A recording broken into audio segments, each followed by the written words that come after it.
Okay. Hello, Lou. How are you? How are we? Hi. Hey, we're the tarot dealers. We are. Yeah. So yeah, we've got quite a bit of experience behind us, We're haven't we? two old ducks in their tarot cards, Yes. really. Yeah, That's what we exactly. are. That's what we Yeah. are. Well, it's not all we are, but it's what we love to do. Yes, Yeah. exactly. So we've yeah, Lou's got has written a book all about tarot, the Tarot Tells. Well, very So interesting. My own yes. modality. So, and when I say that, it's definitely my own modality. Yeah. And yet I feel it's things that as readers we were doing subconsciously, not We'll know, aware. yeah, So we're what noticing anyway, we weren't were we? noticing, yeah. So all I've done is actually bring it into the consciousness. Yes. Yeah. And once you see things, you can't unsee That's things. right. You can't unsee this stuff, and I And love then it for yeah, that. and Yeah, then it makes you look deeper to actually see the tells. it does. It does, Yeah. and it gives you a whole new layer, right? Everything's layered, Yeah. layer upon layer. It's definitely layered. So yes, So go yeah, and check so it yeah, out. if you're interested in the tarot tells, check it out on Lou's website, Absolutely. Lulu Fletcher at dot com, dot com. luluFletcher.com.au. That's me. So there's lots of other courses and meditations and Yeah, all kinds of yeah, stuff. There's free yeah, content, there's paid content, there's tiered content. So yeah, yeah. get on there and check it Check out. it out. And then of Yes. course, Tren, who is also known as Yellow Star. Yellow Star, yes, Yeah. Yellow Star Tarot. Yellow Star Tarot. Go and check her out.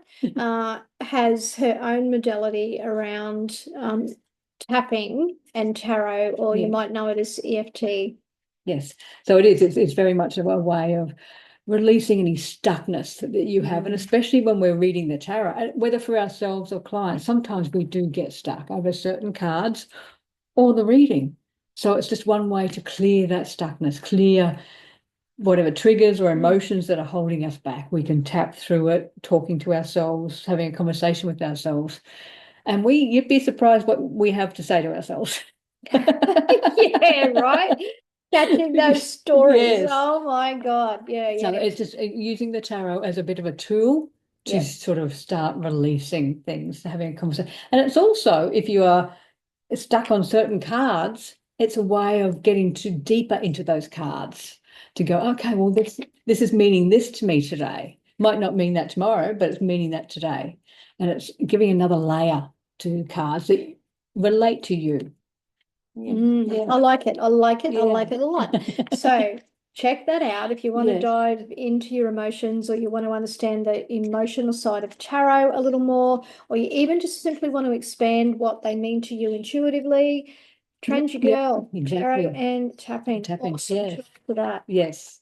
So we are going to choose a card because we've reminded Oh, ourselves that we haven't been choosing cards lately. keep forgetting to choose a card. So We just get right into it. So we're yeah, going to choose a card we are today. going to choose a So card. So what is the card for this episode? What do we need to be aware of or bring into our focus? bring into our Bring focus. I into our like focus, that. yes. Yes.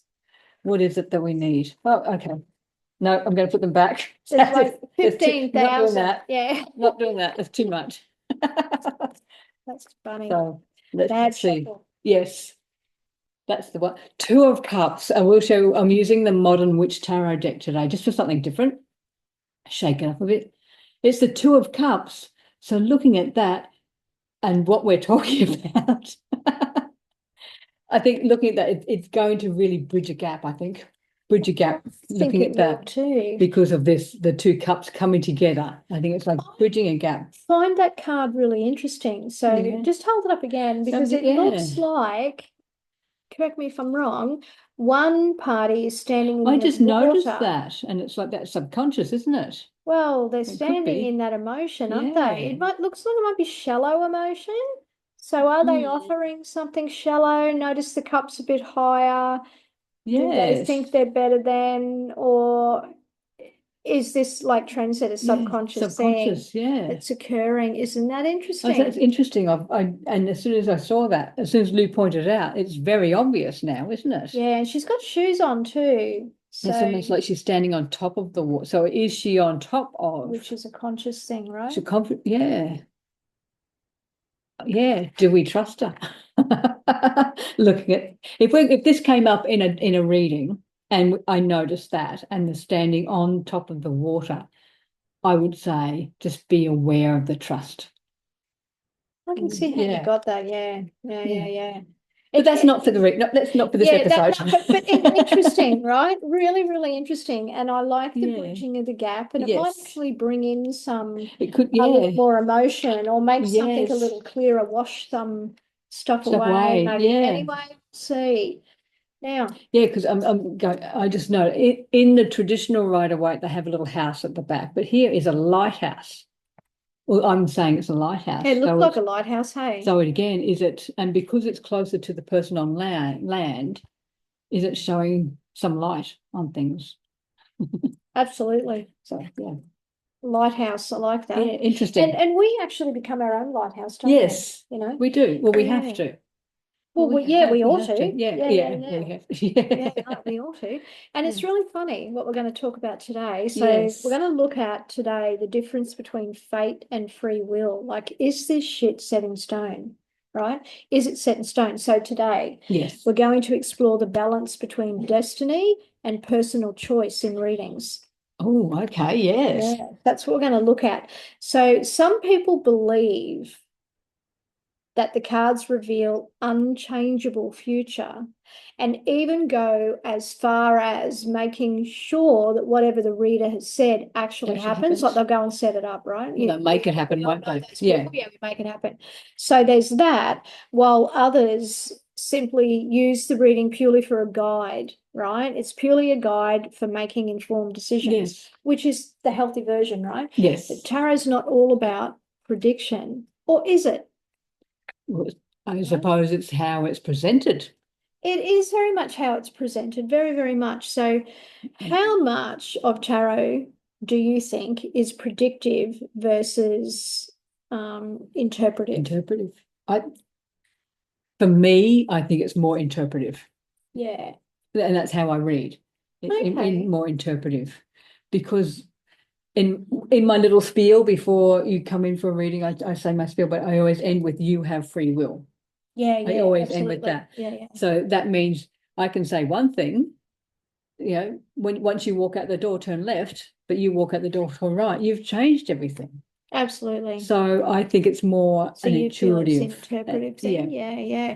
And it's interesting, it is down to interpretation, right? And even so much as how the clients interpreting what you're saying. Yes, that as well. Do you find, I know this happens for me a lot, that your clients come in and you start the reading and I feel like I'm reading fucking very vaguely and none of this is making sense, and they're like, oh no, I know who you're talking about, I know exactly. And yet it's kind of not making sense to us. It doesn't have to, because it's not our reading. And yet this comes down to that interpretation, because that's how the client is interpreting what we're predicting.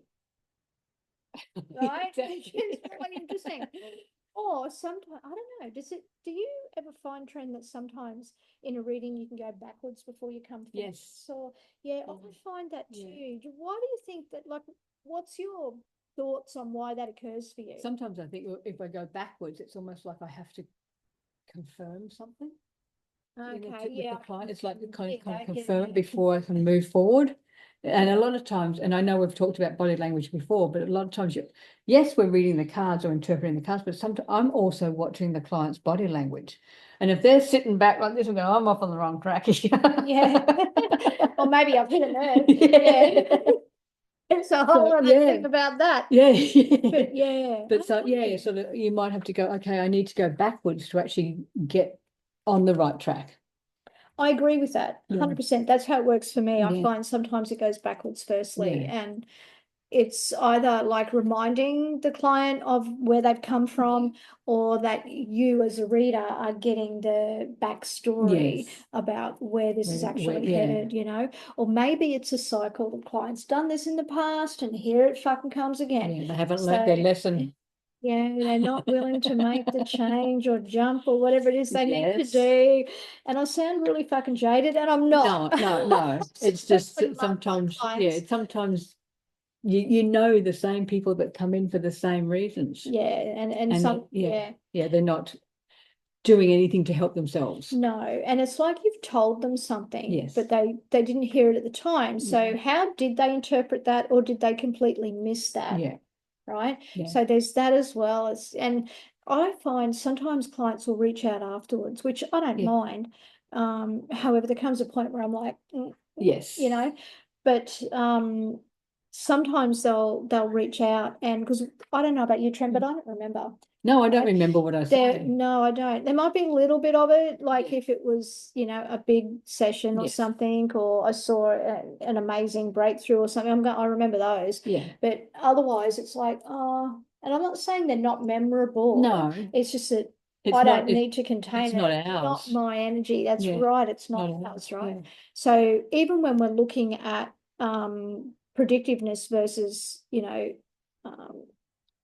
interpretive, Yeah. what we're getting, it's not ours. It's not ours. It's not ours, right? So our role is to just give the information, but I'm inclined to agree that it's a lot around interpretation, Yeah. how we interpret the cards. But see, I feel there is predictiveness You do? with them. I Yeah. do. I do feel there's a bit of predictiveness in the tarot, and I find there's a difference between the readings. Like a client can come in and it can be like a really spiritual, Yeah. deep reading where we're talking, a lot about energy, a lot Yes. about, the planets and Mhm. what's happening for them in their world, and a lot of reflection. Like people who have done a lot of personal development, Yes. I find that their readings seem to be like sitting in that space. And then I find there are people that come in and they just want to know what's going to happen. Yes. Right. And it's very different. So sometimes I feel a reading can help someone grow, can help everyone grow, but it depends on, I feel, where that client they is are. at. And then for those that just want to know, I'm really mindful of predicting. Yes. Right. And saying, well, hang on a minute. This actually, you have free will, just like Tren says, which is what we're kind of talking about today. Like, what's the difference? So you do have free will. You can go left instead of right, as Tren said, and change everything. And all of that is true. But sometimes I find that, and it's the randomest shit. Oh, yeah. The most random fucking thing. Like, I might say to someone, like they want to know if they're moving house, right? Yes. I'm like, okay, we'll have a look. And it might be a yes card, and Yeah. I'll get the yes answer, and I'll say to them, well, it looks like, yeah, you're moving, right? Looks like you are. And they ask me when, and then we throw cards around for time, or I'll go with what I'm given and give them that. And then there might be this random thing that comes in and it says, this is actually like right on the corner of where the cul-de-sac is. Yeah. And sometimes it's really definite like that. And then the next thing they'll text me, go, oh my God, you won't believe the house, right? It's on the corner of the cul-de-sac. So sometimes I find it's a random stuff like that, which is the predictive stuff, right? Exactly. That we do get. So I'm of the, in regard to that question, how much of tarot is predictive? You think it's a bit of a both? I do think it's a bit of both. I think it's how we interpret the cards, and it's how the client interprets the message. But I also think there's this thread of predictiveness that runs through it. Yeah, that's kind of how I see it. So if I was to equate that to a percentage, I think it's probably, I don't know. What do you think? It's like I would say like 70-30. Yeah. 70 Oh, is it 60? yeah.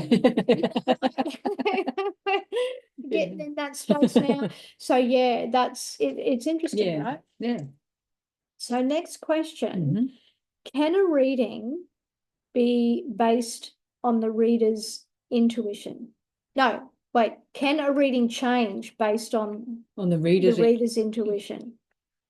I suppose it could, because you start going along one track, and then you're actually bringing messages through. So yes, it can. I think it can. We're not, well, I know both Lou and I work similar, but we're not only reading the cards. That's right, we're not. There's a whole lot of other stuff that goes on in a tarot dealer's life, let me tell you.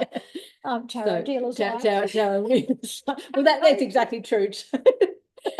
Tarot dealer's life, absolutely. Oh my God.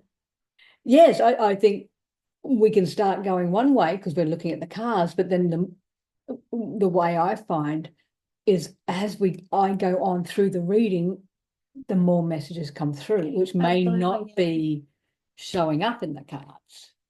That's the thing, right? There's a whole lot more, as we said. Yeah. I find that like the reader's intuition, pardon me, might be focused in on a particular thing that's happening over here. Yeah. But the client's taken the interpretation this way. That way. So when they've taken it that way, that can definitely alter. Yeah.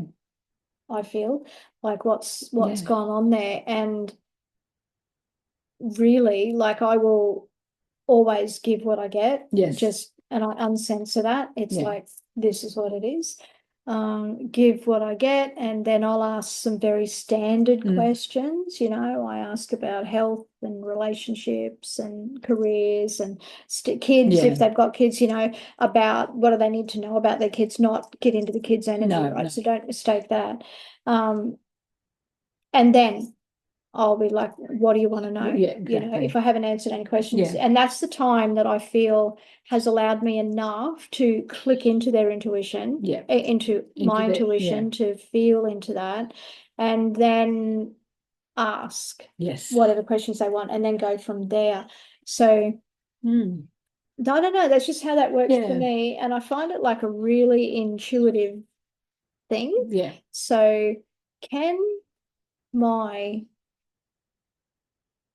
intuition change the reading? Really is what that's saying, isn't it? It is. Well, yes, I think it can. And I think it can because you're influencing. Yes, very definitely. There's this level of influence, right? So again, it's like, be careful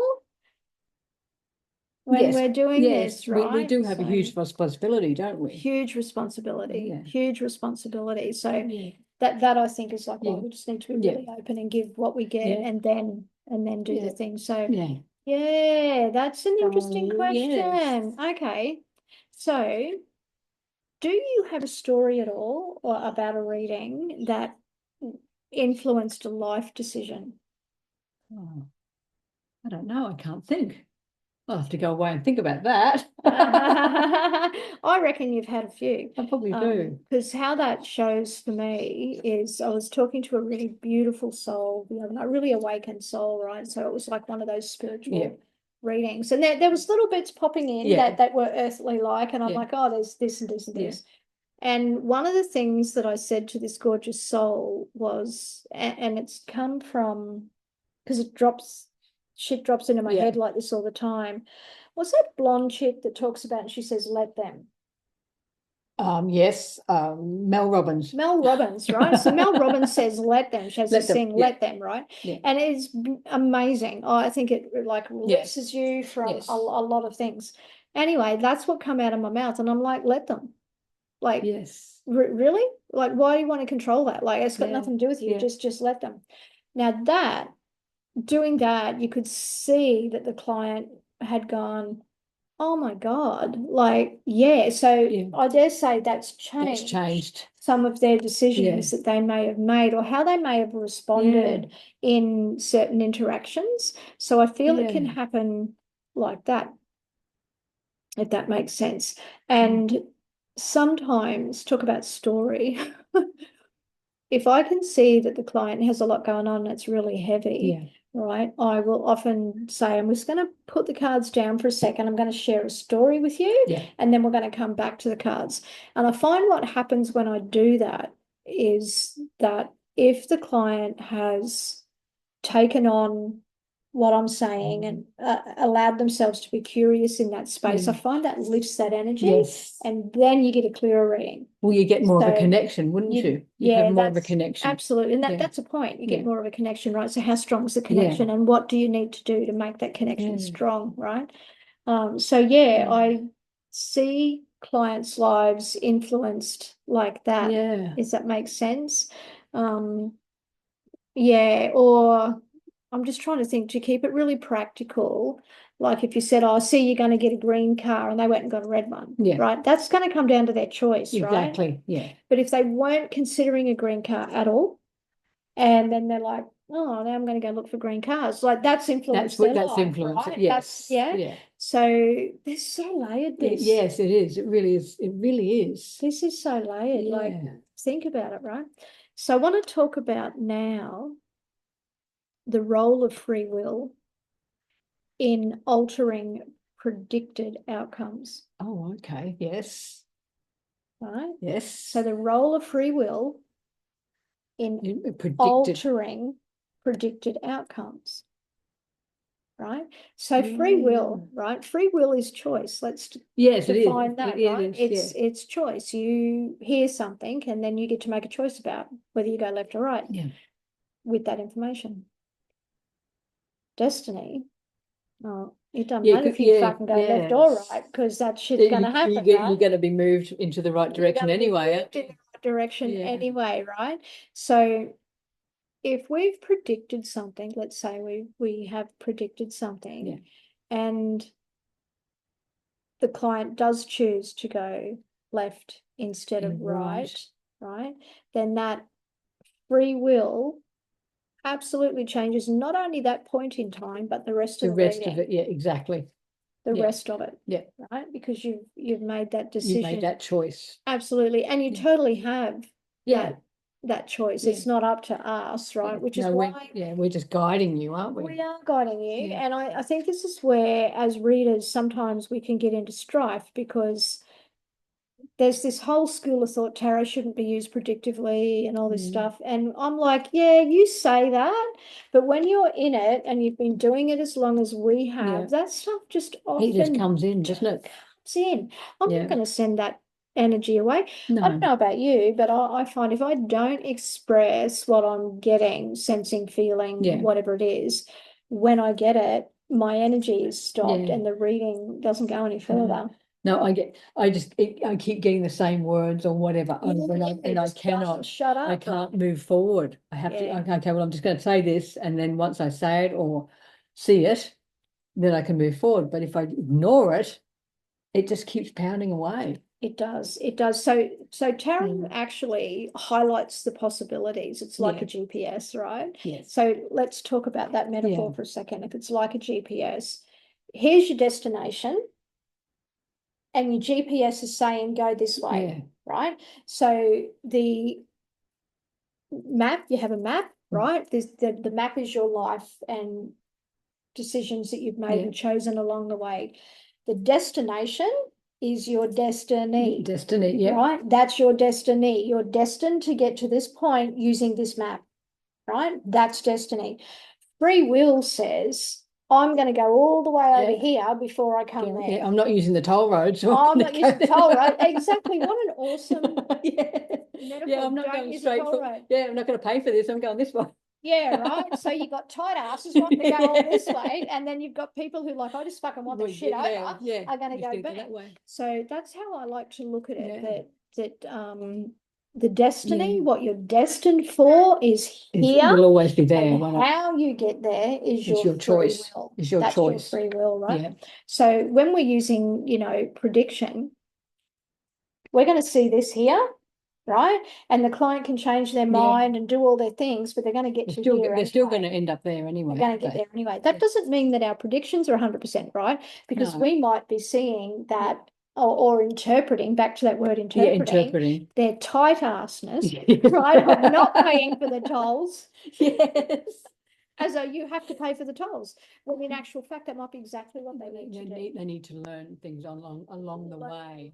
Right? They're taking the scenic tour, as it was known. Yes. So that's how I see the difference between fate, if you will, or this is fate up here, right? Fate, you're destined to go there. Yeah. There's nothing you can do about it, I was doing a reading earlier this morning, and it was about watching the cycles of this person's life, and I'm like, oh my God, they're entering another fucking cycle. So it's like just being really respectful in that space, and just saying, look, I can see that you've been down this path before.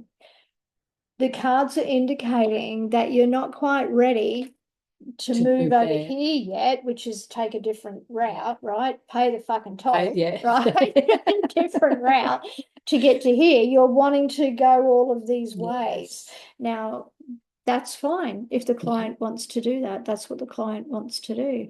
And in those moments, I feel the best thing that we can do as readers, if the pattern becomes really clear to us and we can see that, is to share that pattern as a story. Yes, exactly. And then go, remember a time when, you know, or what would happen if? Yes. Can you visualize X, Y, Z, right? Exactly. It's a bit like that. And that, I think, is when we get into the influencing piece we were speaking about earlier, exactly. right? Where we can influence them in a really positive ways. And let me tell you, if I see someone is in a bad situation or in a situation where someone is not being honest around them, I'm the first person to say, hey, yeah, exactly. Change your ways.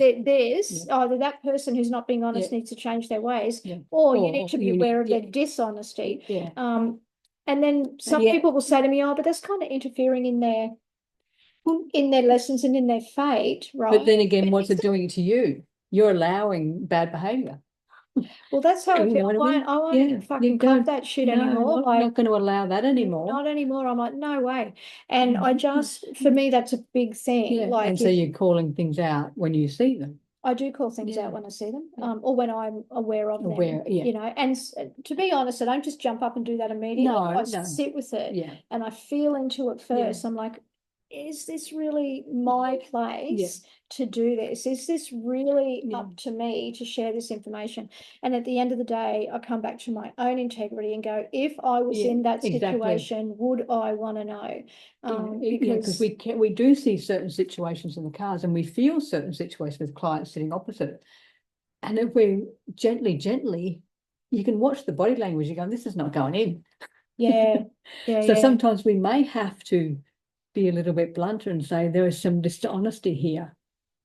And that is going to be changing, right? That kind of stuff is changing. So is it our responsibility as readers to share that? What's your thoughts on that? I suppose it depends on the person and on the reading and the situation that we can see. Yeah, because you're going to gauge where that person's at, right? Yeah. You know, where are they mentally, emotionally? Like you're going to gauge all of that before you say something. But I'm not going to mislead them either. No, we're gonna say what we see. Yeah. Again, in certain ways, and we'll just judge their behaviour, see if it's gone through or not. It might go through, but they may not be prepared to do anything at this point. Yeah, that's the key, isn't it? At this point. What do you say when you witness that you can see like they're not at that point yet? Like what normally I'd just say, look, you know, this is coming in, this is happening. Just be aware of things. It's more like you now need to be aware. And then that's putting it back to them to go, okay, now I can open my eyes and see things happening. But then I also say, when you are ready, you can say something. Yeah, that's the key, isn't it? I'm like, I don't think you're ready just yet. Or I don't think you're quite there just yet. That's the phrase I tend to use when I see something coming, because the person has to be ready, right? They have to. And it's their choice, you know, and some people are happy to live with the dishonesty, seriously. Yeah. And that's fine. It's easy. Some people are happy with the known and they don't want to jump into the unknown. Yeah. They're happy to be oblivious. They're happy to just stay in that. I don't see any growth in that, you know, at all. No. I don't see any growth in that. And then if you don't want to grow, that's fine. It's fine. You'll stay where you are, and that's all it will ever be, right? And I'll see you in 12 months when we're going to tell you the same thing. Exactly. See you in 12 months, I'm going to tell you the same fucking thing. So yeah, it is it is like that. So I feel personally that there is a time and a space and a place where the predictiveness of what comes through for us does need to be shared. It does need to be said, yeah. That may then influence what a person's decision may or may not have been. Yeah. It doesn't make me responsible for their choices, because that's their free will. Yeah, exactly. If it's part of their fucking map and their GPS tour, then it's I'm never going to change that. That's their fate. That's their destiny. Yeah. Yeah. Yeah. So that's how I see that. So much to unpack There in was, that, wasn't and I there? think we could still We keep could keep going on going. it. Yeah, We keep going. the things. Yeah. But that's how I see that Mm. because we often get asked about, like, oh, what about free will, and Yes. how do you know it's meant to go that way? And what if I do this? Will it do it differently? Well, yes, Yes, it'll it do will. it differently, but does it change Exactly. your fate? No. No. Your That's fate kind is of your set, fate. isn't it? It is set. It is Yeah. set, and the thing that I find about that also, your fate up here, and this fucking Scenic tour. tight ass Yes. fucking toll paying or not, is the length of time that it takes you to get to where you need to be, or you meant to be. Meant to be. That's a better choice of words. Yeah, where you're meant to be. Yeah. Because you can play over here. Oh yeah. You can play in the mountains, you can play on the toll roads, whatever you fucking want to do. But at the end of the day, you'll still end up there. You're still going to go here at some point, And what about those that fight their fate and their destiny? I think if they're fighting it, and I often think if they fight it, they're going to be forced.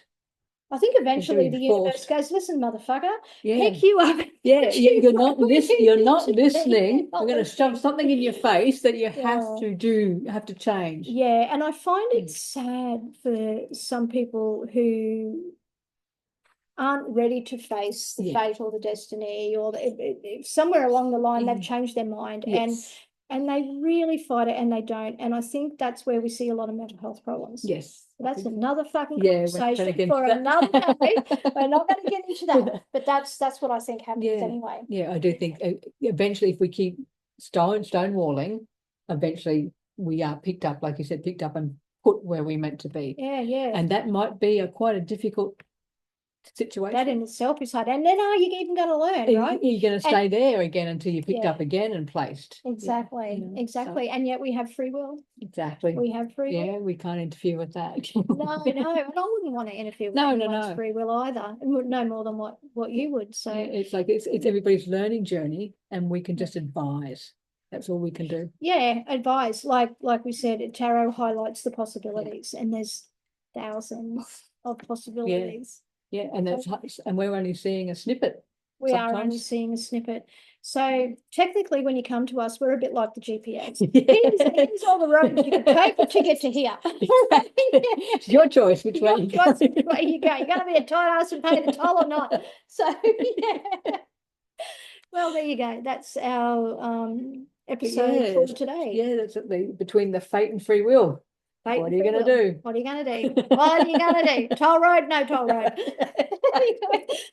Thank you so much for listening. We hope you've enjoyed that episode, and we will catch you next time. Yes. Thank you very much. We'll see you later. Big love.